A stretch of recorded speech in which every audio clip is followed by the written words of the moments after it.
आज की वीडियो शुरू करने से पहले एक गहरी सांस लें और खुद से पूछें, क्या मैं सच में ध्यान के सही मार्ग पर हूं? क्योंकि ध्यान की दुनिया उतनी सरल नहीं जितनी दिखाई देती है। कुछ अनुभव ऐसे होते हैं जो पहले आपको आकर्षित करते हैं, फिर आपकी साधना को रोक देते हैं और अंत में आपको वहीं पहुंचा देते हैं जहां से आपने शुरुआत की थी, खाली, उलझन में और भटके हुए। आज मैं आपको बताने वाला हूं वे 7 अनुभव जिन्हें बहुत लोग दिव्य संकेत समझ लेते हैं, लेकिन वास्तव में वे साधना के सबसे बड़े भ्रम होते हैं जो आपकी ऊर्जा को खींच लेते हैं, आपकी शांति को तोड़ देते हैं और आपको उस मार्ग से दूर कर देते हैं जिसके लिए आप जन्मों से तरस रहे थे। इसलिए ध्यान से सुनिए, क्योंकि अगर आपने इन अनुभवों को पहचान लिया, अगर आपने इनसे खुद को बचा लिया, तो आपकी ध्यान साधना न केवल सुरक्षित होगी बल्कि पहले से 10 गुना गहरी, शक्तिशाली और परिवर्तनकारी बन जाएगी। वीडियो शुरू करने से पहले अगर आपने अब तक हमारे चैनल इंस्पायर्ड क्लब को सब्सक्राइब नहीं किया है तो कर लीजिए और इस रहस्यमय साधना यात्रा को दूसरों तक पहुंचाने के लिए लाइक और शेयर जरूर करें, क्योंकि शायद किसी का ध्यान, कोई साधना आपकी वजह से बच जाए। अब तैयार हो जाइए उस सत्य के लिए जो आपकी साधना को हमेशा हमेशा के लिए बदल सकता है। बहुत से साधक इस भ्रम में गिर जाते हैं कि जैसे ही वे थोड़ा शांत, थोड़ा गहरा अनुभव करने लगते हैं, उनके भीतर कोई विशेष शक्ति जाग उठी है और वे सोचते हैं अब वे दूसरों से ऊपर हैं। यही पहली घातक भूल है, अहंकार। तो प्रिय सज्जनों, क्या आप जानते हैं क्या होता है जब साधक में अहंकार आ जाए? तो आपको बता दें कि अहंकार एक अदृश्य दीवार की तरह है जो आत्मा और आत्म साक्षात्कार के बीच खड़ी हो जाती है। ध्यान का उद्देश्य मैं को मिटाना होता है और अहंकार मैं को 1000 गुना बढ़ा देता है। जब अहंकार बढ़ता है तो साधक के भीतर कुछ इस प्रकार के संकेत उभरने लगते हैं जिन्हें आप ध्यान से सुनना। पहला, ध्यान के समय मन हल्का नहीं बल्कि भारी महसूस होने लगता है। दूसरा, छोटी सी सफलता पर गर्व और दूसरों की असफलता पर उपेक्षा। तीसरा, कोई सलाह दे तो भीतर से मुझे क्या सिखाएगा की आवाज उठती है। चौथा, धीरे धीरे ध्यान का प्रवाह टूटता है, साधना दिखावा बन जाती है। तो प्रिय सज्जनों, शुरुआत में लगता है कि मैं आगे बढ़ रहा हूं, लेकिन दरअसल साधक भीतर से रुक चुका होता है। तो ऐसे में साधक पर क्या असर पड़ता है, आइए जानते हैं। तो सज्जनों, जिस तरह किसी कमल के फूल पर धूल की एक परत उसकी कोमलता छिपा देती है, वैसे ही अहंकार साधक के भीतर की निर्मलता और संवेदनशीलता खत्म कर देता है। वह दूसरों के प्रति करुणा खो देता है और ध्यान की जगह विचारों का घमंड बस जाता है। ऐसे में ध्यान आत्मिक विस्तार नहीं देता बल्कि मानसिक भ्रम पैदा करता है। धीरे धीरे साधक ऐसे अनुभवों में उलझ जाता है जो ध्यान नहीं, मायावी मृग होते हैं। जैसे कोई रेगिस्तान में पानी की जगह भ्रम देख ले। तो ऐसे में साधक की साधना पर क्या असर पड़ता है, चलिए थोड़ा समझ लेते हैं। तो सज्जनों, आपको बता दें कि अहंकार से साधना की ऊर्जा दिशा बदल लेती है। जो शक्ति भीतर से ऊपर उठनी थी वह आत्म गौरव में फंसकर नीचे के केंद्रों में ठहर जाती है, वही फंस जाती है। साधक की ऊर्जा शक्ति से शोषण की ओर मुड़ जाती है और ध्यान की जगह अहंता की लहरें फैलने लगती हैं। धीरे धीरे मन फिर बंधनों को तलाशता है और वह व्यक्ति वही पुराना बन जाता है। बस उसके भीतर मैं आध्यात्मिक हूं, इस भ्रम का नया मुखौटा जुड़ जाता है। तो प्रिय सज्जनों, अगर ध्यान करते हुए आपको यह महसूस हो कि मैं कुछ बड़ा बन गया हूं, वहीं रुक जाना चाहिए, क्योंकि ध्यान में बड़ा वही है जो छोटा हो जाए। साधक का काम सिर्फ एक ही है, अपनी गुणी छाया पहचानना और उसे शांत करना। तो प्रिय सज्जनों, यह थी वह पहली गलती जिसे अहंकार की छाया कहते हैं, जो हर साधक के सामने कभी ना कभी आती ही है। तो सज्जनों, अगर इस दरवाजे से आप पार निकल जाओ तब भी दूसरा द्वार दिखाई देता है, और वह है डर का कुहासा जो मन को बांध लेता है और साधना को भटकाने लगता है। प्रिय सज्जनों, जरा सोचो कि रात गहरी है, कमरे में सन्नाटा छाया है और आपने आंखें बंद कर ली हैं। कुछ ही क्षणों में आपका मन स्थिर होने लगता है, परंतु अचानक भीतर एक कंपन उठता है, दिल तेजी से धड़कता है, सांस गहरी हो जाती है और एक अनकही दहशत फूट पड़ती है, मानो अंधेरे में कोई अदृश्य साया आपके चारों ओर हो। यही है दूसरा घातक भ्रम, भय का कुहासा। तो अब यह डर कहां से आता है, यह भय कैसे प्रकट होता है? वह इसलिए क्योंकि ध्यान में जब आप धीरे धीरे भीतर उतरते हैं तो आप पहली बार अपने ही मन का अंधेरा देखते हैं। वह दबे हुए दुख, पछतावे और भय जो सालों से भीतर पड़े पड़े सड़ रहे थे। शुरुआत में यह चित्र बहुत भयानक लगते हैं। कई बार ऐसा लगता है जैसे कोई अदृश्य शक्ति उसे देख रही हो या उसकी आत्मा अलग होने लगी हो। लेकिन असल में जो कुछ भी दिख रहा है वह बाहरी नहीं, भीतर का जमा हुआ भय है जो अब प्रकाश के सामने खुल रहा है। तो सवाल यह उठता है कि क्या होता है जब आप डर जाए? तो जैसे ही आपको भय का अनुभव आता है, आपका मन तुरंत रक्षा के लिए पीछे भागता है और आप ध्यान छोड़ देते हैं या खुद को विचलित करने लगते हैं। आपका मन कहता है मुझसे कुछ गलती हो गई, कोई अनिष्ट ना हो जाए। धीरे धीरे आप ध्यान से दूरी बना लेता है और भीतर गहरी बेचैनी छोड़ देते हैं। यह सबसे बड़ी भूल है, क्योंकि भय से भागना उस परीक्षा से भागना है जहां से सच्ची साधना की शुरुआत होती है। अब इससे आप पर क्या असर पड़ता है, चलिए जानते हैं। तो प्रिय सज्जनों, भय आपको यहां को दो हिस्सों में बांट देता है। एक हिस्सा चेतना की ओर बढ़ना चाहता है, दूसरा भागता है जीवन की ओर। जैसे कोई दीपक हवा में झिलमिला जाए, डर उसे आधा बना देता है, ना बाहर का रहता है ना भीतर का। परिणाम असंतुलन, मानसिक थकावट और कभी कभी शारीरिक कंपन तक होने लगता है। कुछ साधक इस डर को आध्यात्मिक आक्रमण या भूत के अनुभव मान लेते हैं, लेकिन सच में यह सब उनके ही मानस का गहन अंधकार है जो अब पिघलने लगा है। तो ऐसे में आपकी साधना पर क्या असर पड़ता है? तो सज्जनों, आपको बता दें कि डर आपकी ऊर्जा को नीचे की ओर खींचता है। जहां ध्यान का प्रवाह ऊपर उठना चाहिए, वहां भय से शरीर और मन सिमटने लगते हैं। यह अवस्था लंबी हो जाए तो साधना रुक चुकी होती है और मन अवचेतन भय के चक्र में फंस जाता है। कई लोगों के साथ यह होता है कि वह साधना के अच्छे अनुभव के बाद अचानक सब छोड़ देते हैं, क्योंकि वही बिंदु था जहां उन्हें अगले द्वार से गुजरना था, लेकिन उन्होंने डर के कारण दरवाजा बंद कर लिया। तो सवाल यह उठता है कि अब आप इससे निकलेंगे कैसे और निकलने का मार्ग क्या है? उससे पहले सज्जनों, मैं आपसे कुछ कहना चाहता हूं कि मैंने मेरे 30 वर्षों के ध्यान साधना से जो अनुभव पाया है वह मैं आपके साथ साझा कर रहा हूं। इसे यूं ही गर्द में मत धकेल देना और आप कृपया बुरा ना मानना। यदि आप आध्यात्मिक नहीं हैं या आप में आध्यात्मिकता का एक भी लक्षण नहीं है जो आप आगे बढ़ सके, तो कृपया आज ही हमारे चैनल दिव्य ज्ञान सरोवर को अनसब्सक्राइब कर देना, क्योंकि आप हमारा और आपका समय बर्बाद कर रहे हैं। यहां सिर्फ आध्यात्मिक मार्ग पर चलने वाले ही जुड़े। हमारा उद्देश्य वीडियो पर व्यूज लाना नहीं है और ना ही यूट्यूब से हमें कुछ मिलता है। इसलिए यह चैनल आपके लिए और आप ही की सहायता से चलता है।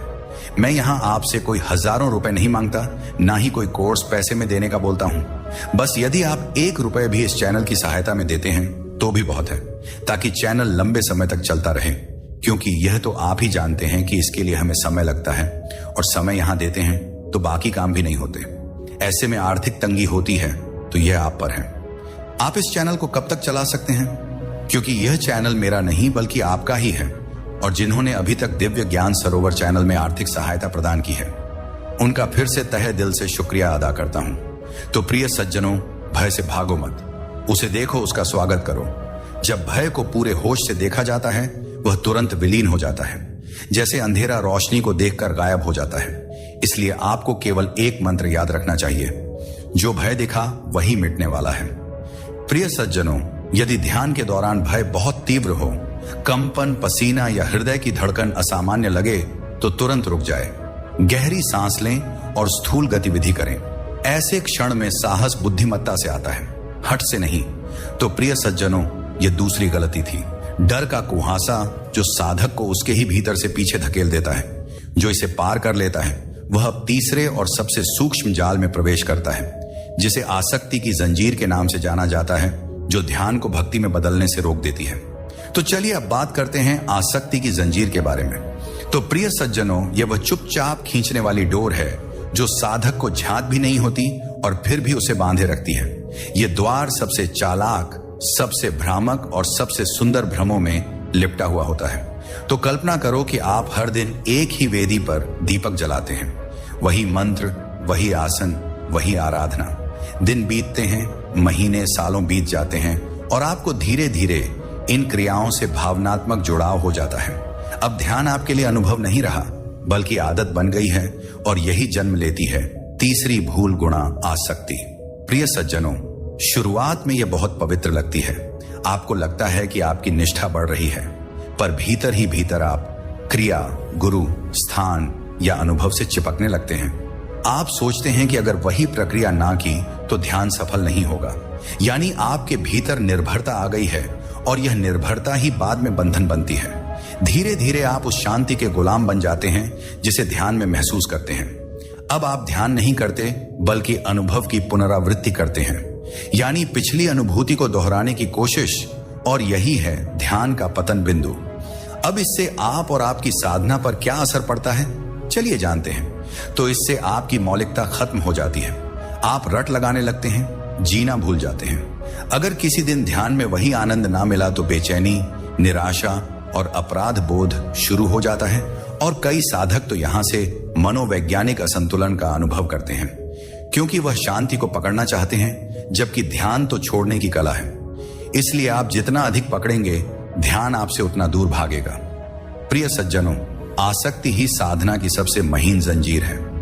यह आपको भोग से नहीं बल्कि भक्ति के भ्रम से बांधती है। ऊर्जा स्थिर नहीं रह पाती और ध्यान का प्रवाह एक ही चक्र में घूमने लगता है। यही कारण है कि बहुत से साधक सालों तक ध्यान करते हैं पर वहीं खड़े रहते हैं, क्योंकि वे साधना को साध्य मान बैठे हैं, माध्यम नहीं। आसक्ति से साधना रुकना सिर्फ मानसिक नहीं बल्कि ऊर्जात्मक स्तर पर भी असर डालता है। कुंडलिनी प्रवाह स्वाभाविक नहीं रहता बल्कि विशिष्ट संवेदनाओं की चाह में जकड़ जाता है। तो चलिए इससे निकलने का मार्ग क्या है, थोड़ा समझ लेते हैं। तो आपको को यह समझना होगा कि गुणी ध्यान एक प्रक्रिया नहीं, एक प्रवाह है। इसे याद रखना, नशे की तरह पकड़ना नहीं। जो शांति आज मिली कल भी वही नहीं मिलेगी, जरूरी नहीं, क्योंकि हर क्षण नया होता है। अगर कोई अनुभव दोहराने की इच्छा जागे तो पहचानो कि यह पकड़ आ गई है। त्याग सिर्फ वस्तुओं का नहीं, अनुभवों का भी करना होता है। इसीलिए सच्चा साधक वही है जो हर पल खाली रह सके, भरे नहीं। अगर ध्यान के दौरान आप ये सोचने लगो कि आज वैसा अनुभव नहीं हुआ जैसा कल हुआ था, तो समझ लो कि आसक्ति जड़ पकड़ने लगी है। उस पल ध्यान को छोड़कर बस गहरी सांस लो, खुद से कहो मैं खोजने नहीं समर्पित होने आया हूं, और फिर चुपचाप बैठ जाओ। भीतर नया द्वार अपने आप खुल जाएगा। तो प्रिय सज्जनों, ये थी तीसरी गलती है आसक्ति की जंजीर। जो इसे पहचान लेता है उसके भीतर वास्तविक स्वतंत्रता अंकुरित होने लगती है। लेकिन प्रिय सज्जनों, अगला द्वार और भी सूक्ष्म है, और वह है कामना का मायाजाल, जहां मन आध्यात्मिक छवि के पीछे सांसारिक इच्छाओं को छिपा लेता है। तो अब तक आप 3 द्वार पार कर चुके हों, अहंकार, भय और आसक्ति। लेकिन चौथा द्वार सबसे मोहक है, क्योंकि यह ध्यान के मार्ग पर भी सजग कराता है। यह वह जगह है जहां साधक सोचता है कि वह बिल्कुल सही दिशा में जा रहा है, जबकि भीतर इच्छा अपना जाल बुन रही होती है। जरा सोचिए, एक शांत कमरा, हल्की रोशनी, और आप ध्यान में बैठे हैं। मन धीरे धीरे ठहर रहा है, लेकिन भीतर एक फुसफुसाहट उठती है कि काश इस ध्यान से मुझे शक्ति मिल जाए, लोग मेरी ओर आकर्षित हो तो चमत्कार हो जाए। तो यहां आपको लगता है यह सामान्य है, मैं बस शक्तिशाली बनना चाहता हूं, दूसरों का भला करूंगा। पर वह भूल जाता है कि इच्छा चाहे कितनी भी स्वर्ण या मलिन क्यों ना हो, वही बंधन का बीज है। तो सज्जनों, कामना सिर्फ धन, प्रतिष्ठा या भोग तक ही सीमित नहीं। किसी साधक के लिए तो तीर्थ दिख जाए, कुंडलिनी जाग उठे, दूसरे लोग उसे गुरु मानने लगे, यह भी कामनाएं हैं। अंतर बस इतना है कि यह सब अब आध्यात्मिक रूप ले लेता है। मन बहुत चतुर होता है, वह सांसारिक मोह को अध्यात्म की चादर ओढ़कर वापस लाता है, और साधक समझता है कि यह दिव्यता है। यही धोखा है उल्टू मायाजाल। इससे ध्यान धीरे धीरे लक्ष्य उन्मुख हो जाता है। अब साधक बैठता है किसी परिणाम की प्रतीक्षा में। समय के साथ वह बेचैन होने लगता है। आज इतनी देर ध्यान किया फिर भी कुछ खास नहीं हुआ। उसके भीतर निराशा और आत्मसंदेह प्रवेश करते हैं। कई बार यह मंडल इतना गहरा हो जाता है कि साधक ध्यान के बजाय कल्पना जगत में जीने लगता है। उसे लगता है कोई दिव्य आभा या दर्शन हुए हैं, पर वे उसके ही मन के प्रतिबिंब हैं। यहां कामना ध्यान को ध्यान नहीं रहने देती, उसे उपाय बना देती है। ध्यान जहां लक्ष्य होता है होना, वहां कामना उसे साधन बना देती है कुछ पाने के लिए। अब कामना करती क्या है, तो ध्यान से सुनिए। कामना ध्यान की शुद्धता को दूषित करती है। ऊर्जा का प्रवाह ऊपर न जाकर स्थूल इच्छाओं की ओर मुड़ जाता है। साधना की शक्ति अब सृजनात्मक न रहकर मानसिक उत्तेजना में खर्च होने लगती है। कभी सिद्धि पाने की चाह, कभी अनुभव दोहराने की लालसा। यदि यह अवस्था लंबी चले तो साधक के भीतर विचार भ्रम, आत्मविरोध और मानसिक थकावट जन्म लेती है। कुछ साधक इस दौर में सिद्धियों या अलौकिक घटनाओं की तलाश में पड़ जाते हैं, जहां ध्यान अह और इच्छा दोनों के पुनर्जन्म का मंच बन जाता है। अब सवाल यह उठता है कि इस कामना के माया जाल से निकलने का मार्ग क्या है। तो इसे ऐसे समझिए, ध्यान का अर्थ है देखना, बिना चाह के देखना। खुद को इतना सहज बनाओ कि ना तुम्हें कुछ चाहिए ना कुछ खोने का भय हो। यह स्वीकार हो कि हर कामना चाहे कितनी भी पवित्र लगे, पर है वह जंजीर ही। जब ध्यान में इच्छा उठे तो उसे दबाओ मत, बस देखो कि वह उठकर फिर गिर जाती है।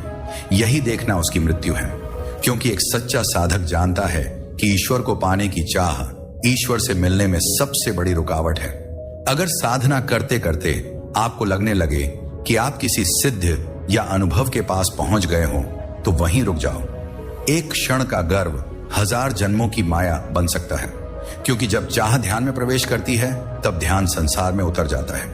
तो प्रिय सज्जनों, यह थी वह अगली गलती, कामना का मायाजाल। इसके पार वह साधक पहुंचता है जो सच में भीतर की निस्तब्धता को पहचानना शुरू करता है। लेकिन अब जो आ रहा है वह और अधिक गूढ़ है, और वह है असंयम की अग्नि जो साधक की साधना को भीतर से जला डालती है। तो चलते हैं असंयम की अग्नि की ओर। यह वह खामोश गलती है जो धीरे धीरे भीतर जलती रहती है, और साधक को मालूम भी नहीं होता कि उसकी साधना की ऊर्जा कहां नष्ट हो रही है। अगर पहले 4 द्वार मन के भ्रम थे, तो यह 5वां द्वार शरीर और इंद्रियों की परीक्षा है। असंयम की अग्नि जब भीतर की आग साधक को ही जला दे। प्रिय सज्जनों, कल्पना करो कि आप साधना में बैठे हैं, मन स्थिर है, परंतु जैसे ही ध्यान गहरा होता है, शरीर के भीतर नई ऊर्जा उठने लगती है। वो गर्माहट, वो कंपन, वो उन्मादा सी अनुभूति, और अगर इस पर आपका संयम डगमगा गया तो वही ऊर्जा जो मोक्ष का मार्ग थी, विनाश का कारण बन जाती है। और यही है 5वां दुष्ट द्वार, असंयम की अग्नि। तो प्रिय सज्जनों, असंयम का अर्थ सिर्फ काम वासना या हिंसा नहीं है। यह वह प्रवृत्ति है जहां साधक अपनी इंद्रियों, भोजन या व्यवहार पर नियंत्रण खो देता है। जैसे जैसे साधना गहरी होती है, ऊर्जा का प्रवाह बढ़ता है, और यह ऊर्जा स्थूल इंद्रियों को उत्तेजित करती है। यदि इस समय साधक सतर्क ना रहे तो वह इस शक्ति का गलत उपयोग करने लगता है, कभी भोग की ओर, कभी दिखावे की ओर, कभी क्रोध की ओर। तो असंयम साधक की सारी कमाई कुछ दिनों में जला सकता है। यह ऊर्जा किसी बंधन में नहीं रहती, इसलिए जो इसे दिशा नहीं देता उस पर यह हावी हो जाती है। तो इससे साधक पर क्या असर पड़ता है, चलिए जानते हैं। ध्यान के बाद साधक को बेचैनी, अति उत्साह या मानसिक उत्तेजना महसूस होती है। कभी कभी अत्यधिक बोलना, देर तक जागना, अधिक भोजन या अत्यधिक भावुकता दिखाई देने लगती है। मन में आक्रामकता या दबी इच्छाएं उभरती हैं, और साधक सोचता है कि यह शक्ति जागरण है, लेकिन यह शक्ति नहीं, असंयम की आग है। जो साधक इस अवस्था में ध्यान करता रहता है, उसका शरीर मन संतुलन खोने लगता है, नींद टूटती है, विचार दौड़ने लगते हैं, और भीतर की ऊर्जा अशांत हो जाती है। तो चलिए अब जानते हैं इसका साधना पर क्या असर पड़ेगा। असंयम साधना का सबसे विनाशकारी प्रभाव लाता है। ऊर्जा ऊपर उठने के बजाय नीचे की ओर बहने लगती है, यौन केंद्रों या भावनात्मक केंद्रों में, जिससे साधना की पवित्र शक्ति मानसिक तनाव, चिड़चिड़ापन या कल्पनाओं में खो जाती है। ऐसे में साधक ध्यान नहीं कर रहा होता, बल्कि ध्यान में पैदा हुई ऊर्जा को विक्षेप में बदल रहा होता है। धीरे धीरे उसके भीतर भ्रम पैदा होता है। वह खुद को अलौकिक अनुभवों का पात्र समझने लगता है, जबकि भीतर उसकी ऊर्जा अशांत होती जा रही होती है। तो प्रिय सज्जनों, चलिए अब जानते हैं इससे बाहर आने का मार्ग क्या है। तो इसके लिए आप शारीरिक संतुलन बनाए रखो। साधक को अपने भोजन, नींद और व्यवहार में शुद्धता बनाए रखनी चाहिए। अधिक खाना, देर तक जागना या अत्यधिक उत्तेजक भोजन असंयम की जड़ बनते हैं। दूसरा है ऊर्जा को दिशा दो। जब भीतर ऊर्जा तीव्र महसूस हो, तब ध्यान छोड़कर कुछ शारीरिक कार्य करो। धीमी चाल में चलना, बागवानी या जप स्मरण करना, इससे ऊर्जा संतुलित रहती है। तीसरा है संवेदनाओं को दबाओ मत, सिर्फ पहचानो। इच्छाओं से डरना नहीं, बस उन्हें गवाह बनकर देखना सीखो। जो इच्छा देखी जाती है वह जल जाती है, जो अनदेखी रह जाती है वही साधना को जला देती है। प्रिय सज्जनों, चलिए अब जानते हैं इन अनुभवों की चेतावनी के बारे में। अगर ध्यान करते हुए आपको असामान्य गर्मी, तेज कंपन या अनियंत्रित स्पंदन महसूस हो, तुरंत ध्यान रोक दो, गहरी सांसें लो और खुले वातावरण में कुछ देर टहल लो। साधना की शक्ति को जलने दो, लेकिन साधक को नहीं। तो प्रिय सज्जनों, ध्यान का फूल तभी खिलता है जब संयम की मिट्टी स्थिर हो। तो प्रिय सज्जनों, यह थी वह 5वीं गलती। असंयम की अग्नि जहां साधक को अपने भीतर उठी, शक्ति से डरना भी नहीं और उसमें डूबना भी नहीं। जो इस आग को नियंत्रण में ले आता है वही आगे बढ़ सकता है। अब आगे बढ़ते हैं अगले रहस्यमय द्वार की ओर, जो है मोह की मरीचिका। सज्जनों, यह वो द्वार है जहां साधक भ्रम और सत्य के बीच इतनी महीन रेखा पर चलता है कि बस एक चूक उसे भीतर के प्रकाश से दूर फेंक सकती है। यह जाल इसलिए खतरनाक है क्योंकि यह साधना के रूप में छिप कर आता है। आप कल्पना करें कि ध्यान में गहराई बढ़ती है। आप अब हल्कापन महसूस करने लगे हैं। कभी रोशनी की झलक तो कभी किसी सुगंध का एहसास, कभी कोई मनोहर दृश्य, और मन को लगता है कि अब वह ऊंचाई छूने लगा है। और यहीं से शुरू होती है मोह की मरीचिका, यानी वह आध्यात्मिक जाल जो सबसे मीठा और सबसे भ्रामक होता है। तो यहां मोह का स्वरूप क्या है? तो मोह केवल लोगों या वस्तुओं से नहीं होता, बल्कि अपने अनुभवों से भी हो सकता है। साधक को जो थोड़ा सा प्रकाश दिखता है वह उसी पर अटक जाता है। वह उन पलों को फिर से पाने की चाह में हर दिन ध्यान करने लगता है। अब ध्यान नहीं, वही अनुभव दोहराने की कोशिश शुरू हो जाती है। धीरे धीरे वह अनुभव ही उसका ईश्वर बन जाता है, जबकि सच्चा ईश्वर किसी अनुभव में नहीं बल्कि अनुभव के पार होता है। अब जानते हैं इससे साधक पर क्या असर पड़ता है। इससे धीरे धीरे साधक वास्तविकता से दूर जाने लगता है और प्रतीकों में उलझ जाता है। कभी उसे लगता है कि कोई दिव्य शक्ति उसे मार्गदर्शन दे रही है, कभी उसे अपने ही कल्पना लोक पर विश्वास होने लगता है। वो ध्यान की जगमगाहट में खोकर जीवन की सच्चाई से कटने लगता है। ऐसा व्यक्ति अक्सर आडंबर या मानसिक भ्रम यानी हेलुसिनेशन की स्थिति में पहुंच सकता है, जहां उसे अपनी कल्पनाएं ही सच लगने लगती हैं। मोह की समस्या यह है कि वह साधक को झूठे विश्वास से ढक देती है। उसे लगता है वह बहुत आगे बढ़ चुका है, जबकि वह वहीं ठहरा रहता है। अब साधना पर क्या असर पड़ता है, चलिए जानते हैं। तो प्रिय सज्जनों, मोह साधना की दिशा को उलट देता है। साधक अब जागृति की ओर नहीं बल्कि अनुभवों की पुनरावृत्ति की ओर बढ़ता है। ध्यान का शुद्ध प्रवाह स्थिर नहीं रह पाता और भीतर का मौन धीरे धीरे भावनात्मक निर्भरता में बदल जाता है। इसके कारण साधक में आलस्य, अति विश्वास और आत्मसंतुष्टि जन्म लेने लगते हैं और वह मान लेता है कि अब कुछ शेष नहीं, जबकि असल में यात्रा तो बस शुरू हुई थी। तो इससे निकलने का मार्ग क्या है, चलिए जानते हैं। तो इससे निकलने के लिए आप अनुभवों के दर्शक बनो, स्वामी नहीं। हर अनुभव जितनी जल्दी आता है उतनी ही जल्दी चला भी जाता है। उसे पकड़ने की कोशिश ना करो, क्योंकि पकड़ते ही वह झूठा बन जाता है। वास्तविकता और कल्पना में भेद सीखो। जो अनुभव तुम्हें उत्साहित करे या भयभीत करे वह मन का खेल है। जो अनुभव तुम्हें शांत करे, निर्विकार रखे, वही आध्यात्मिक है। अनुभव से लौटकर जीवन में उतरो। ध्यान का लक्ष्य जीवन से दूर जाना नहीं बल्कि उसे स्पष्टता से जीना है। जो साधक अनुभव में ही उलझ गया उसने साधना को सपना बना दिया। तो जब भी आपको ध्यान में कुछ असाधारण दिखे या महसूस हो तो तुरंत यह सोचना, यह क्या मुझे पकड़ने की कोशिश कर रहा है? अगर हां तो वह मरीचिका है। सच्चा अनुभव कभी तुम्हें मोह में नहीं डालेगा, वह तुम्हें और अधिक मुक्त करेगा। तो प्रिय सज्जनों, यह था छठा द्वार, मोह की मरीचिका, जहां साधक अनुभवों से मोहित होकर ठहर सकता है। लेकिन जो इससे पार निकल जाता है वह साधना के 7वें और अंतिम द्वार पर पहुंचता है, और वह है अधैर्य का मृत्यु कुंड, जहां समय की अधीरता सारी मेहनत को मिटा देती है। तो प्रिय सज्जनों, अब हम पहुंच चुके हैं इस रहस्यमय श्रृंखला के अंतिम और सबसे निर्णायक चरण पर, यानी अधैर्य का मृत्यु कुंड। यह 7वां द्वार सबसे सूक्ष्म है, क्योंकि इसे साधक गलती नहीं समझता। वह इसे प्रेरणा या तेज प्रगति की चाह मान लेता है, जबकि यही उसकी साधना का मुख्य हथियारा बन जाता है। प्रिय सज्जनों, कल्पना करो कि आप सालों से साधना कर रहे हैं और आपको लगता है कि अब बहुत कुछ जान लिया है, अब परिणाम मिलना चाहिए। आप भीतर बेचैन महसूस करते हैं। इतना सब किया फिर भी ईश्वर ने दर्शन क्यों नहीं दिए? कुंडलिनी अब तक क्यों नहीं जगी? इसी बेचैनी से जन्म लेता है गुण्य अधैर्य साधना का मृत्यु कुंड। प्रिय सज्जनों, यह वही गड्ढा है जिसमें गिरकर न जाने कितने साधक आधे मार्ग पर ही रुक गए। लेकिन यहां एक बात जरूर समझनी होगी कि अधैर्य का स्वभाव क्या है। तो आपको बता दें कि अधैर्य धीरे धीरे विश्वास की जड़ों को सड़ा देता है। साधक का धैर्य जब खत्म होता है तब वह भीतर ही भीतर विरोध करने लगता है, कभी स्वयं से, कभी गुरु से, कभी भगवान से। वह जल्दी जल्दी परिणाम पाने के लिए हर दिन नई विधियां, नए मंत्र, नए गुरु तलाशने लगता है। लेकिन प्रिय सज्जनों, आपको बता दें कि अब साधना एक योजना बन चुकी है, अनुभव नहीं रही, और योग को एक व्यवसाय बना दिया है। धीरे धीरे वही साधक जो खोज करता था अब सिद्ध का ग्राहक बन जाता है। तो यहां साधक पर क्या असर पड़ता है, आइए जानते हैं। तो इससे पहले थकावट आती है, फिर निराशा आत्मविश्वास की जगह संशय जन्म लेता है। शायद मैं योग्य नहीं, मन कहता है कोई और मार्ग आजमा लेता हूं, और यहीं पूरी यात्रा बिखर जाती है।